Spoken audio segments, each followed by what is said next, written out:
आप सभी भाई बहनों को आज मैं भगवान श्री नरसिंह की कथा सुनाती हूँ। बैसाख शुक्ल पक्ष चतुर्दशी को नरसिंह भगवान ने खंबे को फोड़कर भक्त प्रहलाद की रक्षा अवतार लिया था।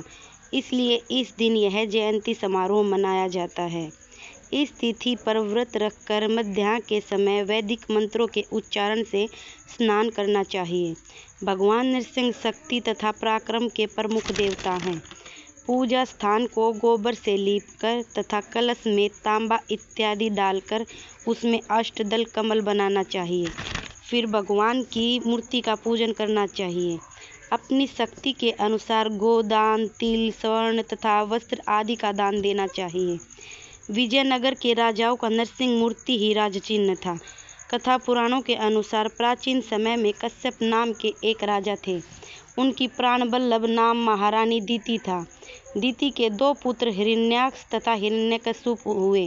हिरण्याक्ष को विष्णु भगवान ने 12 रूप धारण करके मार डाला, जिसके परिणाम स्वरूप हिरण्यकश्यप काफ़ी कुपित हुआ तथा भाई का प्रतिशोध लेने के लिए कठिन तपस्या के द्वारा ब्रह्म तथा शंकर को प्रसन्न किया।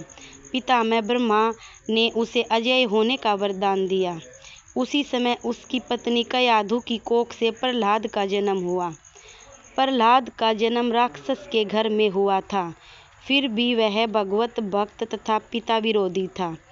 हिरण्यकश्यप ने प्रहलाद का मन राम भक्ति से विमुख करने के लिए करोड़ों नीतियाँ खेल डाली, किंतु उसके ऊपर इसका कोई प्रभाव नहीं पड़ा।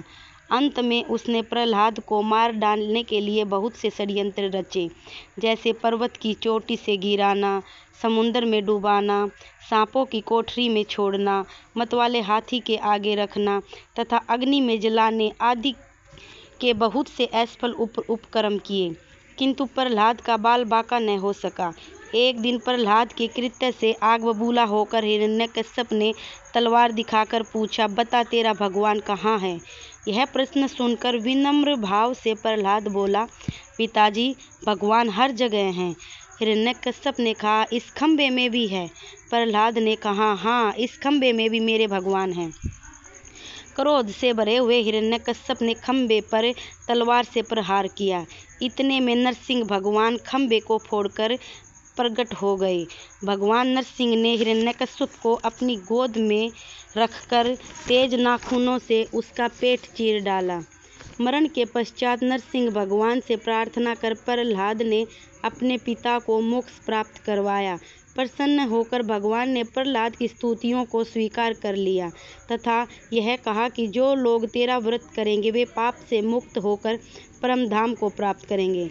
जय श्री विष्णु।